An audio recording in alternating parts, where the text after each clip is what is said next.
네, 앞서서 캠벨스프의 이모저모 살펴보고 오셨습니다. 캠벨스프의 매력에 필적할 만한 한국 종목 투자 아이디어 구해보도록 하겠습니다. 하창원 에르메스 스탁 본부장 함께합니다. 어서 오십시오, 본부장님. 네, 안녕하십니까. 아유, 부쩍 영한 모습으로. 헤어 컬러 체인지로 인해서 네 오셨습니다. 자, 그러면 미국장의 캠벨스프보다 이 종목이 낫다 하는 국내 종목 짚어주시죠. 사실 좀 고민을 많이 했는데 이제 통조림 회사로 할까 하다가 그냥 저는 음식료 쪽으로 넘어가서 농심을 좀 선택을 했습니다. 라면이죠. 예. 네. 사실 뭐 다들 아시겠지만 라면 가격 인상이 2번이나 있었는데요. 외식 물가가 많이 높아졌죠. 그러다 보니까 오히려 외식에 대한 수요가 좀 줄어들게 되고 거기에 따라서 이제 라면에 대한 수요가 오히려 다시 확대가 되는 그러한 흐름들이 좀 나타나고 있습니다. 아무래도 뭐 가격대로 비교해 보면 그래도 라면이 월등히 쌀 수밖에 없어서 그런 부분들이 좀 실적에 대한 기대감들을 굉장히 좀 높였다라고 보시면 좋을 것 같고요. 지금 다시 이제 뭐 지정학적 리스크가 확대가 되고 있고 다시 한번 기후 변화가 변수가 되기는 하겠지만 그래도 곡물가가 한동안 이제 지정학적 리스크 발생 이후에 엄청 높아졌다가 많이 안정화가 됐었거든요. 그래서 그런 물량들을 또 일정 부분 또 담아놓은 것들이 있어서 원자재 가격에 대한 부담은 조금은 이전보다 많이 줄었다라고 보시면 좋을 것 같고 뭐 농심 같은 경우도 이렇게 박리담회로 판매하는 업체들 같은 경우는 1%의 변화만 생기더라도 사실 수익성이 엄청나게 크게 달라지는데 일단 가격을 2번이나 올랐기 때문에 추가적인 변수가 생기더라도 충분히 해당 부분을 좀 만회를 할 가능성이 상당 부분 높아졌다라고 보시면 좋을 것 같습니다. 게다가 이제 해외 매출 비중에서의 이런 좀 긍정적인 시그널들이 나타나고 있고 뭐 컨텐츠에 대한 이런 뭐 긍정적인 시그널들도 이런 라면 업계에서는 상당 부분 좀 좋게 되고 있는 상황이고 이게 또 판매가 굉장히 좀 잘 되다 보니까 뭐 이제 밑에 나오는 것처럼 뭐 미국이라든지 캐나다 부분에서는 굉장히 큰 폭으로 좋아졌고 거기에 따라서 이제 실적도 좋아지고 있죠. 그리고 삼공장 준공 가능성도 좀 확대가 되고 있는데 이게 수요가 많이 높아지다 보니까 해당 부분에서의 좀 삼공장에 대한 이런 가능성도 확대가 되고 있고 이런 것들이 가시화가 된다라고 한다면 뭐 충분히 이 좋아지는 흐름들이 나타날 수 있고 최근에 또 증권가에서 대부분 목표 주가를 크게 상향을 하는 모습들이 나타나고 있거든요. 이런 것들이 좀 주가의 우상향에 긍정적인 시그널이 되지 않을까라고 보고 있어서 농심을 좀 선정을 해봤습니다. 좋습니다. 네, 그러면 가격 전략 확인하시죠. 네, 가격 같은 경우는 이제 전거래일에도 좀 주가의 움직임이 나쁘지 않았는데요. 일단 38만 2천 원부터 38만 8천 원까지 조금은 눌렸을 때 잡아보면 좀 어떨까 싶기는 합니다. 그리고 목표 주가는 44만 원을 좀 잡았는데 지금 주봉과 월봉이 전부 다 돌파 매매가 가능한 시점입니다. 그래서 이러한 부분으로 봤을 때 윗박스권 상단 보면 44에서 46만 원 정도까지 상방이 좀 열리거든요. 연봉으로 봐도 마찬가지고요. 그래서 일단은 10% 이상의 좀 추가 상승력 한번 노려보자. 라는 관점으로 보면 좋을 것 같고요. 손절 라인은 36만 2천 원으로 좀 타이트하게 잡아드리기는 했습니다. 최근에 좀 우상향을 강력하게 했기 때문에 한 번에 좀 조정이 강하게 나오면 이제 기간 조정이 같이 따라올 확률이 굉장히 높다라는 점. 근데 다만 최근에 이런 지정학적 리스크 등으로 봤을 때는 해당 가격대까지 빠졌다라는 거는 그런 위기가 많이 해소가 됐다라는 부분으로 좀 이해를 해보시면 좋을 것 같아서 손절 라인은 약간 좀 타이트하게 제시드리도록 하겠습니다. 네, 눌림목에서 접근을 하시고 목표가는 44만 원으로 제시된 점 보시면 좋겠습니다. 이제 본격적으로 수급 체크하면서 오늘의 국내 공략주 살펴보도록 하겠습니다. 시간 외 특징주 보시겠습니다. 이녹스 첨단 소재 401억 원으로 이녹스 리튬 주식 추가 취득 공시했습니다. 시간 외에서 상한가 나왔습니다. 베트남 최대 규모 전기차 충전기 국책 사업 참여하는 솔로엠 장 마감 후 6%대 추가 상승했습니다. 국내 유일 알루미늄 유기금속 화학물 제조업체죠. 레이크 머티리얼즈 정규장에서 17% 급등 후 시간 외에서도 강한 탄력 이어갔습니다.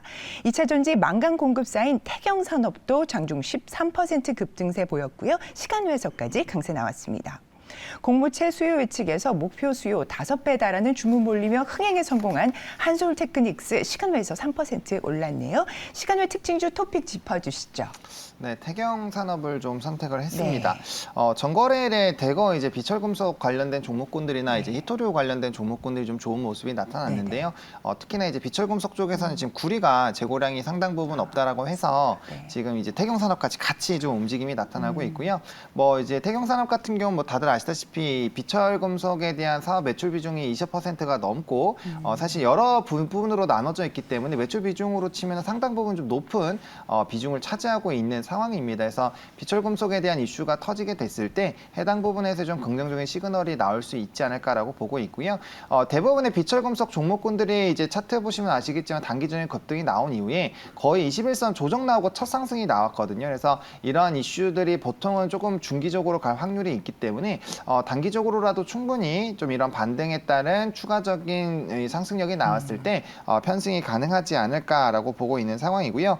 실적도 좋았습니다. 뭐 매출액 같은 경우는 41%대 그리고 영업이익은 35%대가 상승력이 나왔고 일단은 뭐 제품의 단가가 좋아지는 부분들과 또 이제 경기 회복에 대한 또 기대감들 최근에 또 중국 쪽에서 이런 움직임이 굉장히 크기 때문에 해당 부분들이 조금 리오프닝과 관련돼서 좀 긍정적인 실적에 대한 시그널이 나오지 않을까라고 보고 있는 상황이고 뭐 이제 망간을 공급하고 있어서 이전부터 2차 전지 쪽으로도 엮여 있는 종목이다 보니까 뭐 이슈적인 부분에서는 충분하지 않나라고 보고 있고요. 뭐 배당도 최근에 또 4.5% 시가 배당을 했기 때문에 이러한 부분들을 좀 지켜보시면 어떨까 싶습니다. 네네.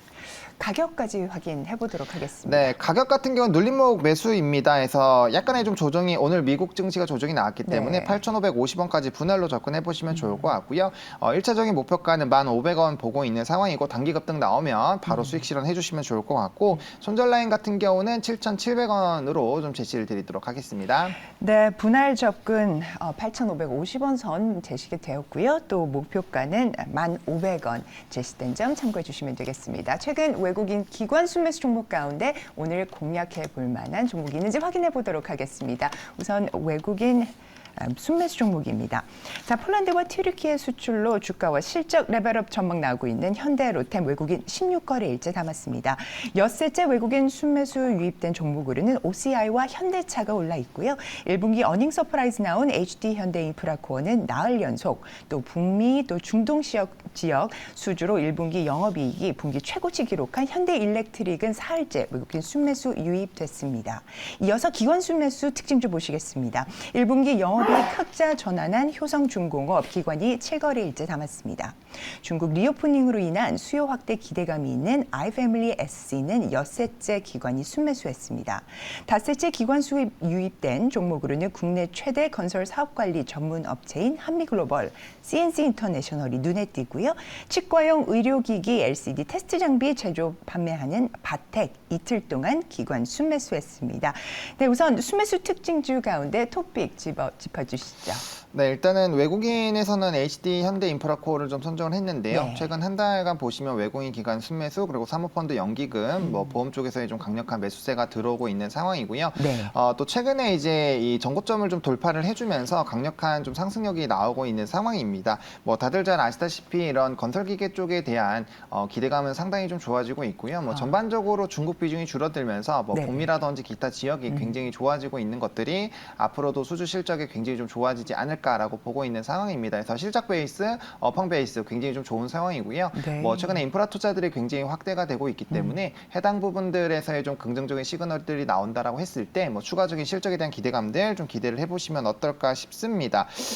그리고 이제 뭐 엔진이라든지 이런 방산 쪽에 대한 성장이 비중이 좀 많이 좋아진다라는 부분이 좀 굉장히 좋은 상황이고요. 또 튀르키예 발전력 엔진, 뭐 K2 전차 이런 쪽에 대한 매출 급증 흐름들이 유지가 되고 있어서 충분히 좀 긍정적인 시그널들이 나올 수 있지 않을까라고 보고 있고요. 또 2분기 이후에 이런 새로운 브랜드 출시 같은 부분들이 있기 때문에 해당 부분 좀 체크해 보실 필요가 네네. 있을 것 같고 최근에 조금 뭐 이런 광고라든지 이슈가 있기 때문에 비용이 좀 증가할 수 있는 이벤트들이 있거든요. 그래서 네. 해당 부분들이 실적을 얼마나 제한하는지 여부는 좀 체크를 해보실 필요가 있을 것 같습니다. 그리고 사우디나 인도네시아, 브라질, 러시아 등에 대한 수출 확대 기조가 나오고 있다는 점도 상당히 좀 긍정적이다라고 정리드리겠습니다. 네, 가격 전략 바로 이어가겠습니다. 네, 가격 전략 같은 경우는 9,400원부터 9,700원까지 조금 눌렸을 때 잡아보시면 어떨까 싶고요. 목표가 12,000원 그리고 손절 라인 8,500원 제시드리도록 하겠습니다. 네, HD 현대인프라코어에 이어서 기관 순매수 특징주 토픽 이어가 보겠습니다. 네, 효성중공업입니다. 효성그룹주들이 네. 최근에 좀 이슈가 많이 부각이 되고 있고요. 최근에 또 이제 사우디 장관 방한 이슈가 있기 때문에 네. 뭐 해당 관련된 기업들 좀 상당 부분 최근에 좀 주가의 움직임들 나쁘지 않습니다. 뭐 PM 업체라든지 뭐 계속적으로 신재생 이슈가 있는 이런 효성그룹주들 굉장히 좀 좋은 상황이고, 제가 이전에도 변압기 쪽을 좀 강조를 많이 드렸는데 해당 종목 같은 경우는 변압기 쪽에서도 사업을 영위를 하고 있죠. 포트폴리오를 다 가지고 있기 때문에 네. 해당 부분이 상당히 좀 긍정적이다라고 볼 수 있는 상황이고요. 또 이제 네옴시티 쪽에서 사우디아라비아 현지 전력기기 회사죠. 알파나르사와 또 MOU를 맺고 해당 부분에서 좀 진출 이슈 등이 있기 때문에 이러한 것들이 뭐 실적 턴어라운드 그리고 이제 바닥권에서의 다시 상승권이 나오고 있는 상황이어서 충분히 좀 기대를 해보시면 어떨까 생각을 하고 있고요. 또 신재생 관련된 부분에서도 충분히 수소 관련된 이슈가 있기 때문에 관련된 부분들 좀 지켜보시면 어떨까 싶습니다. 네, 가격 전략까지 부탁드리겠습니다. 네, 가격 전략 같은 경우는 76,000원부터 76,000원부터 79,000원까지 여기 단기 박스권에서 좀 접근해 보시면 좋을 것 같고요. 1차 목표가는 88,000원을 좀 제시를 드릴 텐데 해당 전고점을 뚫어주고 올라가기 위해서는 특정한 뭐 MOU에 따른 수주가 추가적으로 나온다거나 아니면 강력한 거래량 동반해서 상승력이 좀 필요하다라고 정리를 드리겠고요. 손절 라인 같은 경우는 72,500원 제시 드리도록 하겠습니다. 네, 기관 순매수 특징주 토픽 효성중공업까지 저희 확인하고 왔습니다. 네, 오늘도 수급 중심으로 전날 흐름 살펴봤는데요. 귀한 도움 말씀 주신 하창원 본부장님 오늘도 대단히 감사합니다. 네, 고맙습니다.